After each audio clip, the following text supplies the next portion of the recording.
bit of greater flexibility. It can come to here, it can come to here, the knight can jump around a little bit. It's not a terrible spot for the knight, but in this case, it's really, it hurts my development, certainly, and really it's going to blow a pawn. So I started to look at the clock starts winding down. I'm thinking about it. I realize I'm in a bit of trouble. I realize I'm probably going to lose a pawn no matter what I do. I guess I could have played d4. Sorry, d5. If I played d5, then what does he do? Maybe that would have been an option. If I would have played d5, his bishop has to drop back here, here, or here. I suppose he could have sacrificed the knight to blow open the file, but I don't really think he would have done that. 2 pawns for a minor piece would give me the advantage. He would have had a very strong piece over here, obviously. Then I would have had to concede this very strong e-pawn. This e-pawn would have hemmed in my knight, preventing my knight to come from coming into here or here. It would have really hemmed in my dark squared bishop, which would have been kind of a weak piece with with this knight in the middle. I would have had to bring the f pawn up in order to break that. So I suppose I could have done that. But what instead I figured, half out of desperation, half out of, why not, let's see what we can do, I sacrificed this bishop, figuring it's a very weak piece at this point anyway. I might as well sacrifice it to blow open his king side. I played bishop takes a3. Obviously, he plays g takes e3, and I play queen takes h3, and then I play queen takes h3. So I've lost a bishop. I've gained 2 pawns. And now, obviously, his king is a little bit exposed. The problem with doing it in this game, where, as you'll see, it really didn't work that well, as opposed to some other games where it has worked, is that over here, I don't really have, I've got plenty of pieces on the board, but I don't really have any other pieces that are in such great attacking position, if you think about it. I mean, what havoc can my king really, wreak? If my knight's up here, maybe the knight can jump in to g5, or maybe to d5 if the knight isn't here, and that might be a little bit stronger. But over here, my queen doesn't really have a lot to do over here. He plays rook f2. What he's thinking, of course, is that he wants the h-file. Getting the h-file is not easy because your pawns are in the way. Well, on the one hand, I took his pawns, but on the other hand, that does him a little bit of a favor because it frees up his h-file. He wants to swing the rook over, have my queen move away, and then he wants to come down the h-file and eventually. I played d takes e5. This pawn is going to fall eventually anyway. Might as well take it now. He plays rook h2. Getting control of that file. He figures he can always retake the pawn, retake the pawn eventually. I play queen g4 check. Again, I want to take the pawn. Remember, now at this point, because I just took this pawn, really material is kind of even. I have 3 extra pawns. He has an extra bishop. In material, that's really pretty even, and I can trade off this pawn to make the material even altogether as we go forward in the game. So he plays rook g2. Then I played my queen back to h3. See, realizing as I did that the position really, even though in material we're tied, I really don't like my position. Just because of the fact that he's got these 2 wide open files that he can use a lot better than I can. I've got a very defensive position over here. I don't have too much of a chance to be able to jump my minor pieces in there to attack. He's got a very strong bishop, light squared bishop that's slicing into my king position. His dark squared bishop, if this pawn moves out of the way, can wreak a little havoc over here. Both of his rooks and his queen are in position to join the attack. His knight is only a couple of moves away from jumping in, so he's in a better position to attack than I am, even though the material is even. So I play queen h3, figuring if he moves back, I'll just move back, and I'm perfectly happy to draw.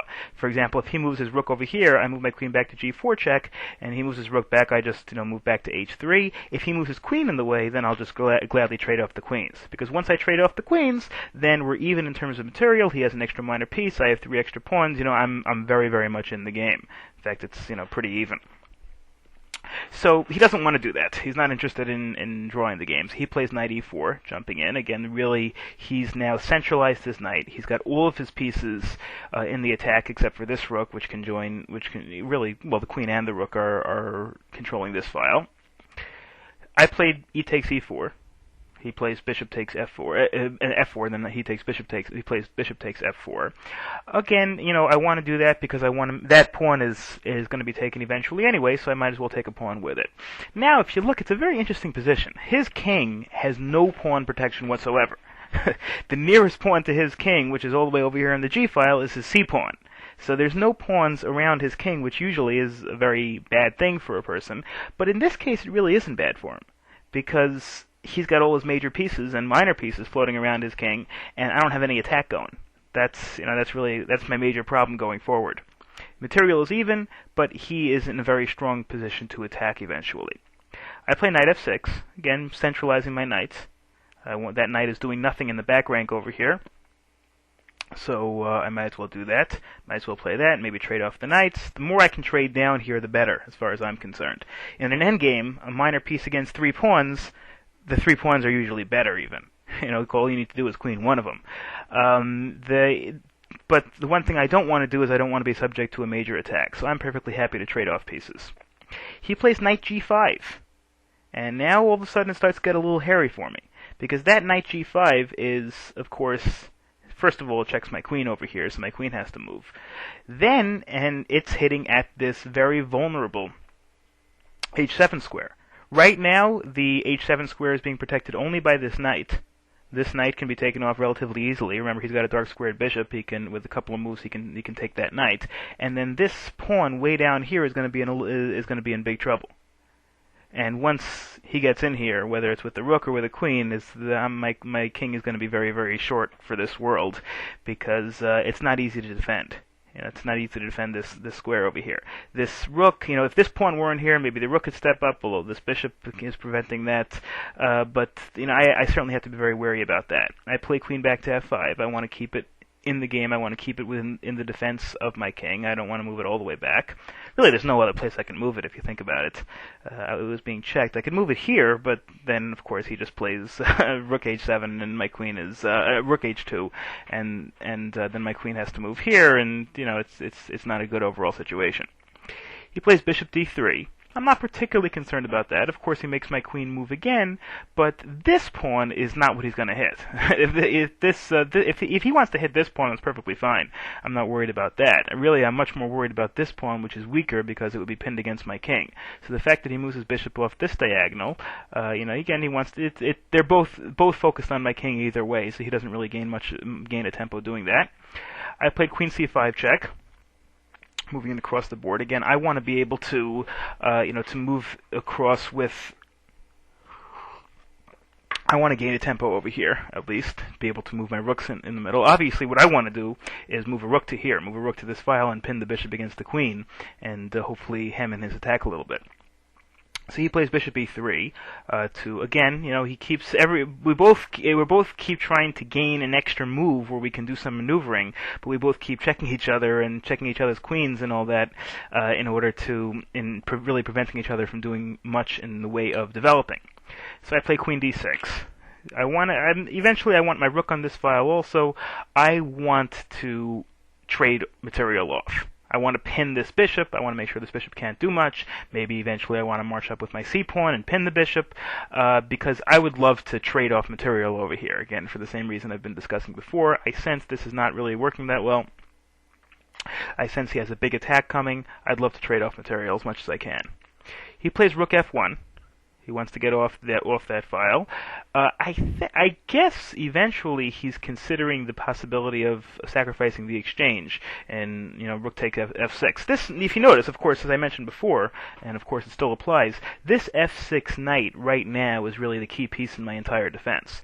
This knight, which I cannot dislodge very easily at all. The only way to dislodge the knight at this point would be to play h6. Now, if I play h6, I'm really, really weakening that pawn, because when the knight moves, then he's got a double battery. He's got the queen and the bishop focusing in on this. There's only one piece defending it. I could move my king to help defend it, but then he puts the rook over on this file, and it's really a very precarious situation, with this pawn being able to defend itself against his entire onslaught.